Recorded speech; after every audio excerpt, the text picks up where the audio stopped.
Assalamualaikum warahmatullahi wabarakatuh. Perkenalkan, nama saya Adinda Deriana dengan NPM 20040208022. Prodi Pendidikan Bahasa dan Sastra Indonesia, Universitas PGRI Kanjuruhan Malang. Dalam video ini bertujuan untuk melengkapi tugas mata kuliah kemahiran berbicara, yakni membahas mengenai bahasa. Sebelumnya, saya berterima kasih kepada Bapak Dr. Waji MPD selaku dosen pembimbing mata kuliah kemahiran berbicara, serta teman-teman semua yang telah menonton video ini. Apakah yang dimaksud bahasa? Banyak yang berpendapat bahwa bahasa adalah kemampuan yang dimiliki manusia untuk berkomunikasi dengan manusia lainnya. Padahal, pengertian tersebut merupakan salah satu fungsi bahasa. Lalu, apakah yang dimaksud bahasa? Terlebih dahulu, kita akan membahas mengenai hakikat bahasa. Bahasa adalah sebuah sistem. Bahasa merupakan sekelompok sistem pola penggunaan yang saling memengaruhi satu dan lainnya. Bahasa dapat digunakan jika pola-pola tersebut saling berpadu menurut aturan tertentu. Harus ada suatu aturan agar kelompok kata tersebut menjadi bermakna. Nah, bahasa sebagai sebuah sistem merupakan suatu susunan teratur berpola yang membentuk suatu keseluruhan yang bermakna atau berfungsi. Ia terdiri dari unsur-unsur atau komponen-komponen yang secara teratur menurut pola tertentu dan membentuk satu kesatuan. Sebagai sebuah sistem, bahasa sekaligus bersifat sistematis dan sistemis.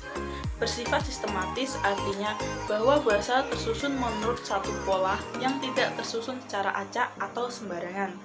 Sementara secara sistemis berarti bahwa bahasa itu bukan merupakan sistem tunggal, tapi terdiri juga dari subsistem atau sistem bawahan, seperti subsistem fonologi, subsistem morfologi, subsistem sintaksis, subsistem semantik.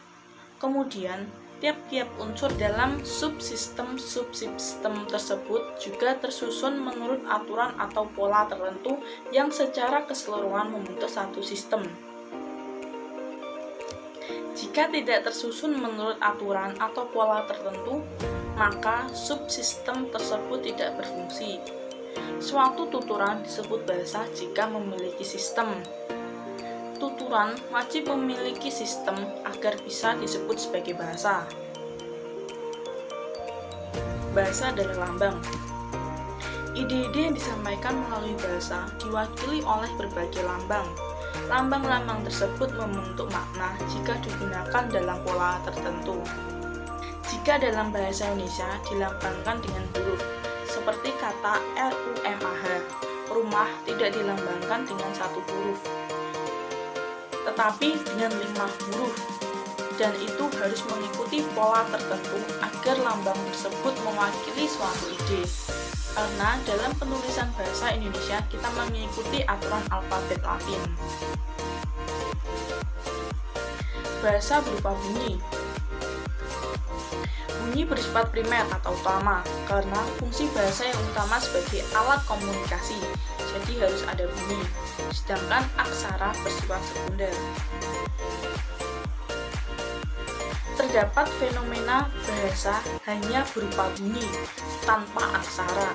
Contoh bahasa Cia-Cia di Buton, Sulawesi Tenggara. Bahasa yang dipakai bisa disampaikan secara lisan, tetapi tidak ada tulisannya. Bahasa memiliki makna.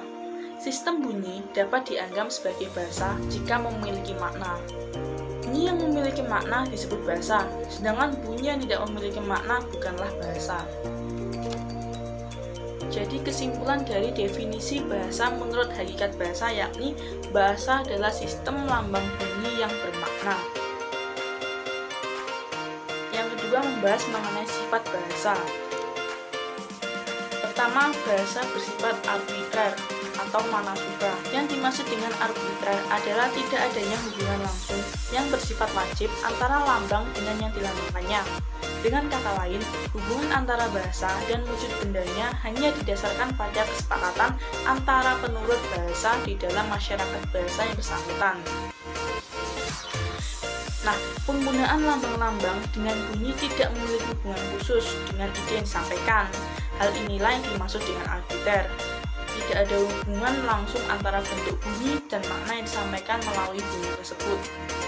Contoh, misalnya ada binatang yang disebut sebagai tokek.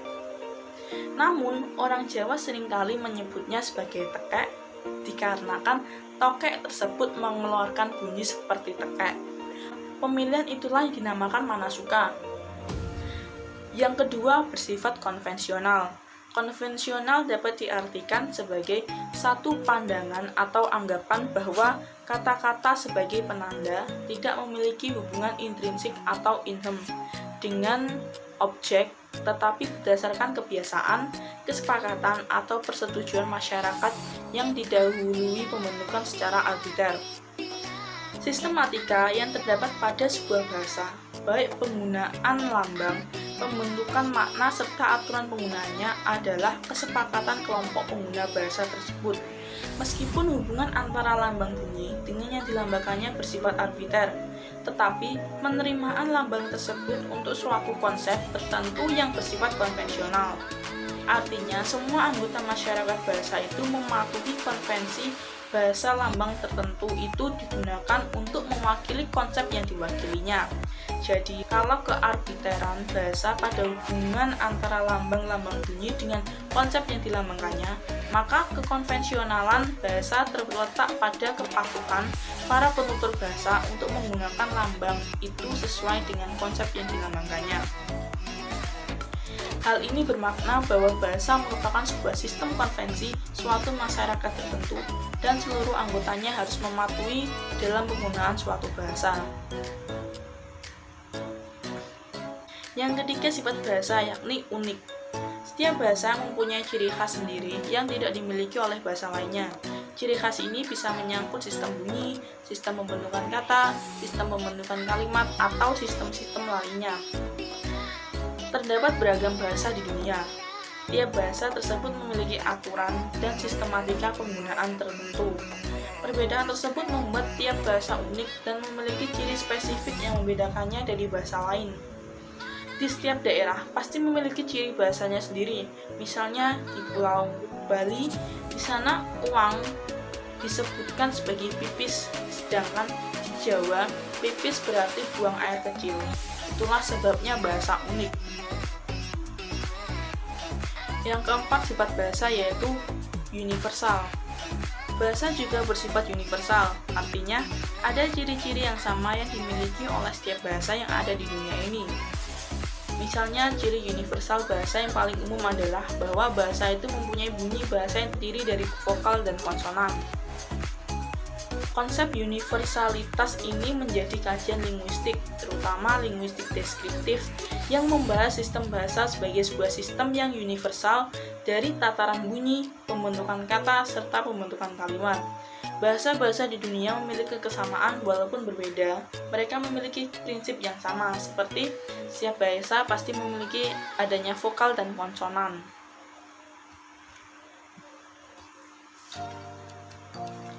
Yang kelima, sifat bahasa yakni produktif. Bahasa bersifat produktif artinya meskipun unsur-unsur bahasa itu terbatas, tetapi dengan unsur-unsur yang jumlahnya terbatas itu dapat dibuat satuan-satuan bahasa yang tidak terbatas, meski secara relatif sesuai dengan sistem yang berlaku dalam bahasa itu. Tiap bahasa memiliki keterbatasan di tingkat fonologi, morfologi, serta sintaksis. Namun demikian, dalam keterbatasan tersebut, tiap bahasa masih mampu menyampaikan gagasan penggunanya. Hal inilah yang dimaksud dengan bahasa bersifat produktif. Contohnya, saat kita lupa dengan nama ikan, kita bisa menyebutkan banyak ciri-ciri ikan tersebut, sehingga bahasa itu bisa dikatakan produktif ketika menemui suatu keterbatasan.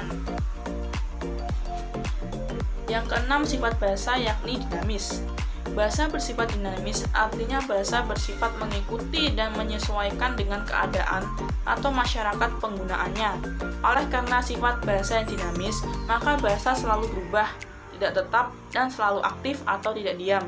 Bahasa yang bersifat dinamis tersebut berlaku pada semua sistem bahasa. Perkembangan bahasa seiring dengan dinamika sosial penggunanya, seiring dengan perkembangan kemanusiaan, bahasa juga berkembang. Perubahan bahasa termasuk peningkatan maupun kemunduran. Perubahan bahasa termasuk peningkatan maupun kemunduran bahasa dapat terjadi bergantung pada penggunanya, yakni manusia.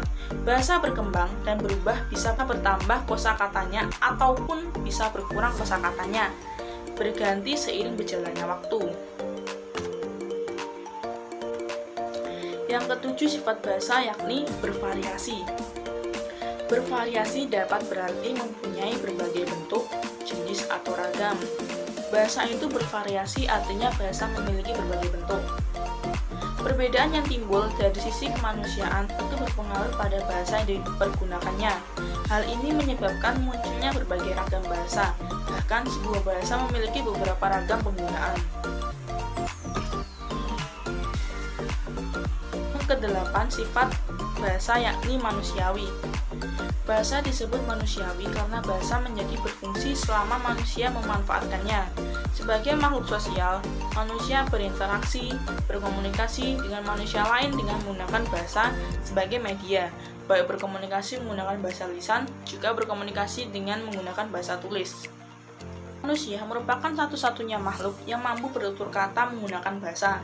Hal ini dimungkinkan karena hanya manusia yang memiliki fitur-fitur yang mendukung penggunaan bahasa, artikulator, dan kreativitas akal. Walaupun ada beberapa hewan yang menirukan bahasa manusia, tetapi hewan tersebut tidak bisa memproduksi bahasa seperti manusia. Nah, kesimpulan definisi bahasa jika digabung antara menurut hakikat dengan menurut sifat, maka bahasa adalah sistem lambang bunyi yang bermakna, bersifat arbiter, konvensional, unik, universal, produktif, dinamis, bervariasi, dan manusiawi. Yang ketiga, membahas mengenai fungsi bahasa. Fungsi bahasa yang pertama yakni fungsi interpersonal. Bahasa memiliki fungsi sebagai penyaluran ekspresi seseorang saat melakukan komunikasi interpersonal. Bahasa merupakan bagian penting dalam komunikasi dan menjadi unsur utama dalam komunikasi interpersonal. Sebagaimana media komunikasi modern, bahasa dapat menghubungkan banyak orang. Nah, fungsi interpersonal bahasa bertujuan untuk menjaga hubungan sosial manusia dengan manusia lain. Manusia menggunakan bahasa untuk membangun serta menjaga keakraban dan menunjukkan kepedulian terhadap individu lain, sehingga hubungan sosial yang telah terjalin dapat bertahan dan berjalan harmonis. Yang kedua, fungsi bahasa yakni fungsi direktif. Bahasa menjadi median penyampaian keinginan yang memerlukan tanggapan dari lawan bicara.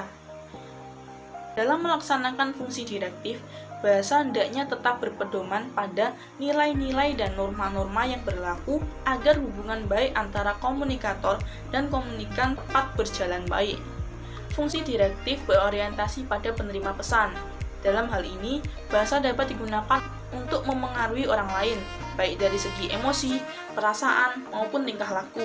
Selain itu, bahasa juga dapat digunakan untuk memberi keterangan, mengundang, memerintah, memesan, mengingatkan, mengancam, dan lainnya. Yang ketiga, fungsi referensial. Fungsi referensial merupakan paham tradisional bahwa bahasa itu adalah alat untuk menyatakan pikiran, untuk menyatakan bagaimana pendapat penutur tentang dunia di sekelilingnya. Bahasa dapat digunakan untuk menggantikan sesuatu yang tidak dapat dihadirkan. Hal inilah yang menjadi makna fungsi referensial bahasa. Misalnya, ketika seseorang bercerita mengenai surga, tidak mungkin gambaran asli surga dapat ditampilkan. Maka, sebagai gantinya, bahasa digunakan untuk merefleksikan kondisi dan keadaan surga. Yang keempat, fungsi bahasa yakni fungsi imajinatif dan kreatif. berfungsi menciptakan sistem-sistem imajiner atau ide-ide. Mendongeng, bergurau, atau menulis novel membutuhkan penggunaan fungsi imajinatif. Puisi, kata-kata yang janggal diucapkan, permainan kata, dan contoh-contoh lain permainan bahasa juga termasuk fungsi imajinatif. Melalui dimensi-dimensi imajinatif, bahasa kita bebas melampaui dunia nyata untuk melayang ke ketinggian keindahan bahasa itu sendiri. Manusia mampu secara kreatif menggunakan bahasa. Hal ini yang menjadi dasar penggunaan bahasa sebagai media penyampaian imajinasi manusia. Contohnya, karya sastra karena bersifat bebas dan untuk mengekspresikannya melalui imajinasi dan kekreatifan seseorang. Nah, kesimpulan definisi bahasa menurut hakikat bahasa, sifat bahasa, dan fungsi bahasa disimpulkan bahwa bahasa adalah sistem lambang bunyi yang bermakna bersifat arbitrer, konvensional, unik, universal, produktif, dinamis, bervariasi, manusiawi, serta memiliki fungsi interpersonal, direktif, referensial, imajinatif, dan kreatif. Itu dia materi yang dapat saya sampaikan mengenai bahasa. Saya mohon maaf apabila ada kata-kata yang kurang berkenaan di hati atau ada materi yang kurang. Saya haturkan terima kasih. Wassalamualaikum warahmatullahi wabarakatuh.